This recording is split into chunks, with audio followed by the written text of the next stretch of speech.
Let's talk about Maine's new Democratic Senate candidate who will be running against Susan Collins in November and who is replacing Graham Plattner as the party's nominee, Troy Jackson. This weekend, at a special Democratic convention, delegates overwhelmingly chose Troy Jackson for the candidacy. Glowing reviews have already started, like this one from the National Review. Troy Jackson is just as radical as Graham Plattner. Trump even chimed in to call him, quote, another lunatic, which, put that on your campaign page. What was really interesting was the way that Troy was able to win so handily in the convention. Basically, the Maine State Democratic Party organized a convention in response to Graham dropping out, where every county would nominate a selected number of delegates, and then those delegates would vote. This happened yesterday. There were 500 delegates, and Troy Jackson put out a slate for every county and was like, if you want me to win, these are the people that you should vote for in every county. And out of the 500 available delegates, Troy won 478. But who is Troy Jackson?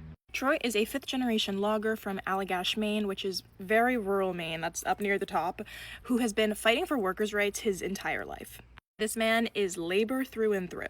After years of not being represented in the state house, he decided to run for Maine State Senate. He was a state senator for 20 years and then spent 6 years as the Senate president, so he has a lot of political experience, which is definitely in contrast to Graham Plattner, who had never really held elected office before. Troy has a lot of experience holding elected office.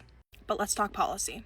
Just going over the highlights, he wants to pass Medicare for all, tax the billionaires, dismantle and abolish ICE, end the genocide in Gaza, pass civil rights banning discrimination for LGBTQ+ people, and banning members of Congress from trading in stocks. Another thing that I personally really like about Troy and find impressive is that he has been at every community action. He has been at every protest. He has been at every strike. He struck with the Holy Donut workers when they were trying to unionize. He's worked with the grad workers union up in Orono.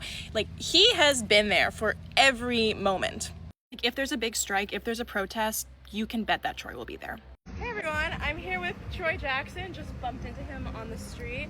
I personally am really looking forward to voting for Troy in November and will be canvassing for him a lot, so stay tuned for that content as well.